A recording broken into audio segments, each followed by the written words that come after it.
They say it's not what's on the outside that matters, it's what's on the inside that counts. Hello everyone and welcome back. Today we are talking about the Netflix series Mask Girl, the most chaotic 7-episode jam-packed Korean drama I have seen in some time. So briefly, Mask Girl follows a young woman by the name of Kim Mo-mi. By day, she's an accountant, and by night, she is this internet personality by the name of Mask Girl. Her double life starts to unravel when her coworker finds out her true identity, leading to a series of, like, not even unfortunate, just like mind-blowing events. And I don't know if you've ever heard the Lady Gaga song Applause, but everything about our main character reminds me of that song. And so I'm going to focus on the first 2 episodes because I felt like that was the heart of the show. It's still worth watching. I'm not going to ruin it for you, but it just kind of goes in the deep end and it takes all these twists and turns. I think for the sake of taking twists and turns, so you're kind of like tuned in to see what else they're going to come up with. Those first 2 episodes, specifically the contrast between Kim Mo-mi and her coworker Oh Nam-ju, I thought was spectacular. And it was spectacular in terms of this commentary on like parasocial relationships and this obsession that people have, in getting validation from strangers. Like, I think the internet is a great place for people to express themselves or express parts of themselves that they feel they can't really express to the people around them, but there's a fine line, right? And you find more and more people are just being exposed.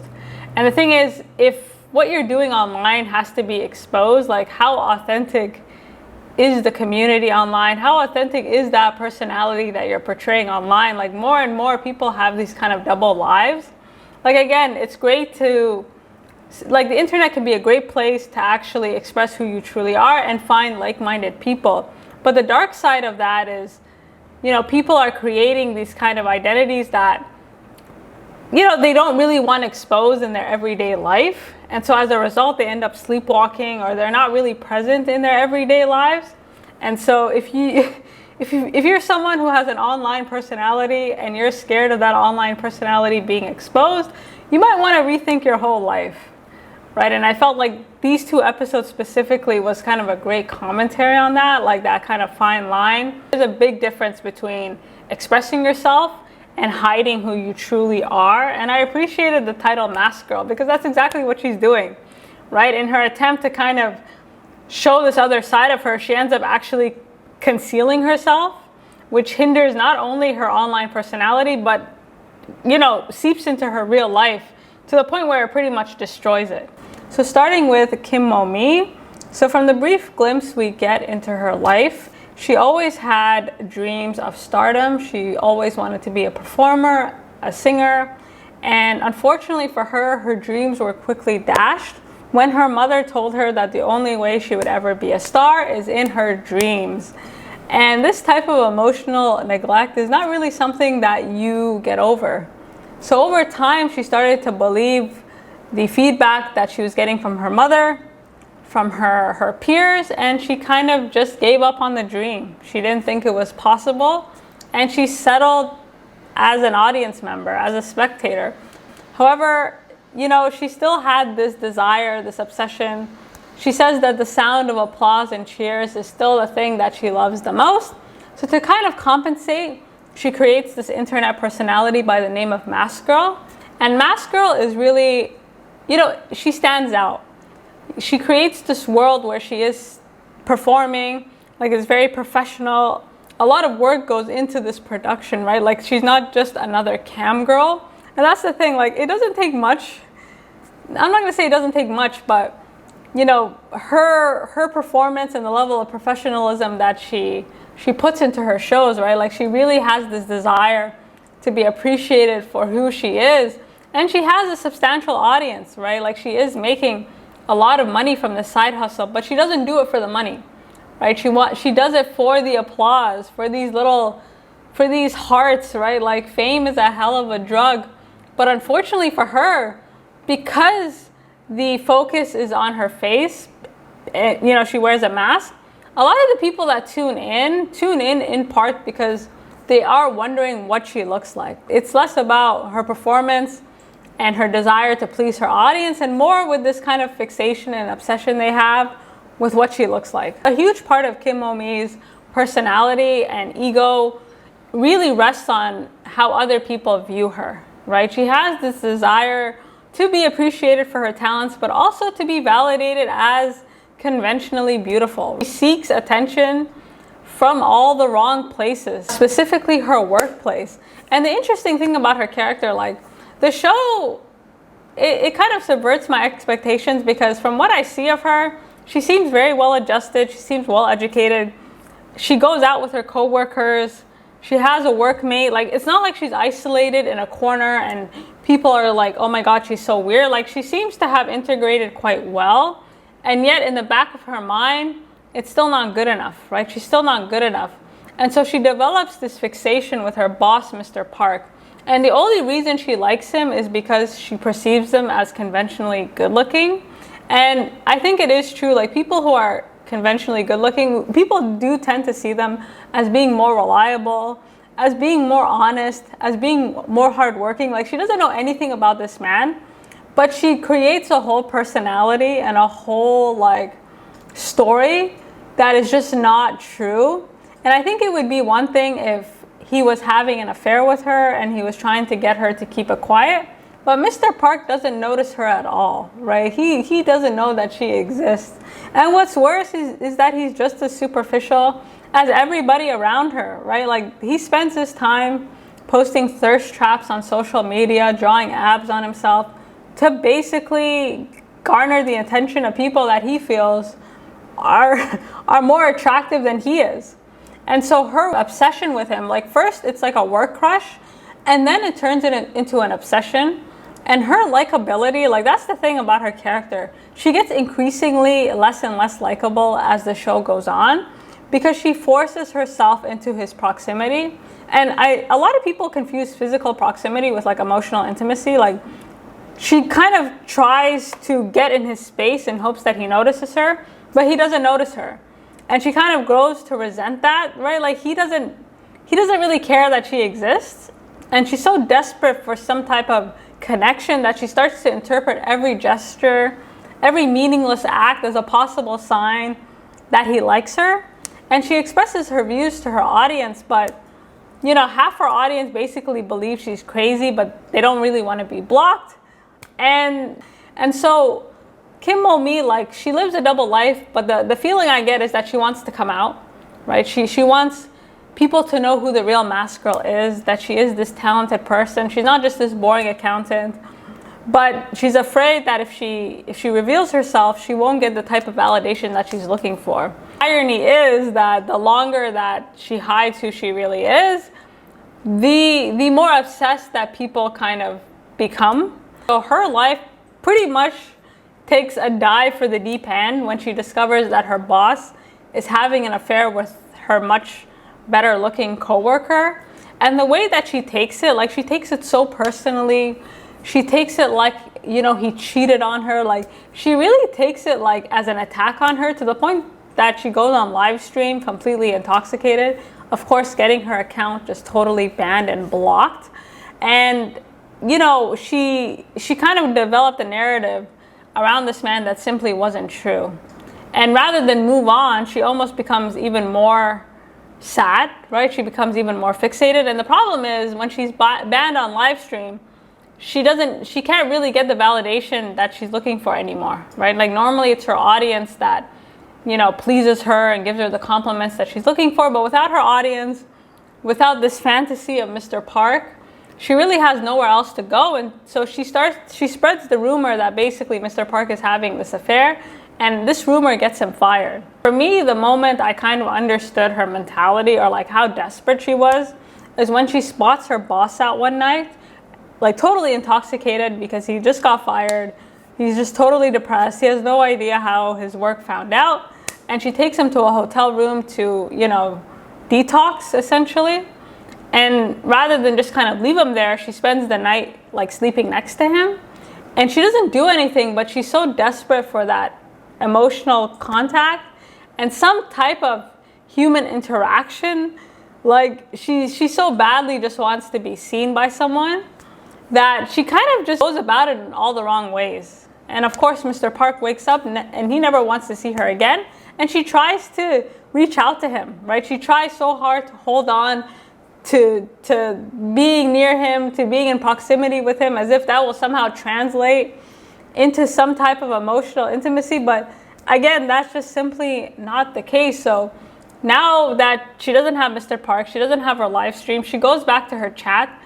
And the problem is, you know, a part of the main reason she created this alternate identity is to get that validation, right? Is to have that constant source of validation that she never received from her mother or her peers growing up. And so she kind of overlooks a lot of red flags. So this guy that she goes out on a date with, at first she doesn't show him her face. And when she does, he tells her all the right things, right? And anybody watching from like anybody watching from the outside looking in can tell that this guy was just lying through his teeth. And the only reason he wanted to meet with her is basically to confirm what she looked like, right? Like the whole mystery behind her looks is why they kind of subscribe to her. And the fact that her audience kind of started to focus in on that, right? Like it's sad to say, but like all the work that she put into her production, you know, this kind of desire to be seen for her, who she really is. Again, the mask kind of takes it away. And so all people could really focus on was what she looked like. So her obsession with her looks is mirrored in her audience, right? It's very hard for them to kind of focus on anything else. And I think she really wanted to believe that maybe they could look past this, right? Maybe they would come to be like, you know what, it's not that big of a deal. You know, you're very talented. Like there's a certain way that she wanted to be perceived.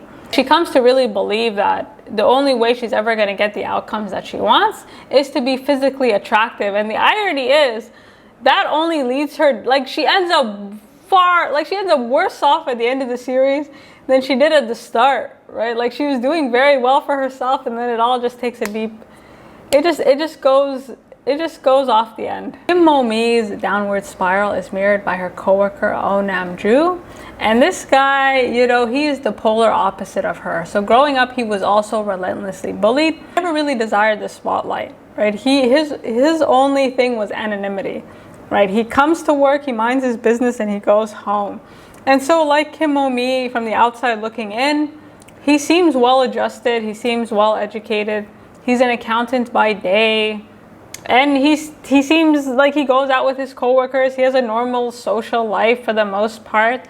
But by night, this dude is spending his hard-earned money supporting cam girls on the internet. He lives alone with this blow-up doll. And again, he doesn't really have any outlet for emotional intimacy, so this is kind of the best that he can do. And of course, things take a dark turn when he comes to realize that his favorite internet personality, Mask Girl, is this woman that he works with at the office. And that's when his sort of admiration turns into obsession. And the reality is he's no more interested in her than he is in that blow-up doll that he lives with day in, day out, right? Like he doesn't really care about her. He just cares that like he's so close to having his fantasies play out in reality, and that's all that he can really fixate on. His sort of admiration for her turns into like this crazy obsession. And the thing, you know, this whole thing about parasocial relationships, like you would never go to, say, a Beyonce concert and have the expectation of meeting Beyonce. And I think because so many more stars, like for example, before it would only be movie stars or like music, like there'd be so few people that were actually that famous. But because of social media, like you have these sort of people that they have their own fandoms, I guess you could say, whether it be cam girls, TikTokers, YouTubers, like people have kind of built communities. Now, these communities, like in part, it can be great, but in part, it can be super like, it can be super sketchy, right? Like you have a guy here who, you know, is spending his hard-earned money on this Mask Girl.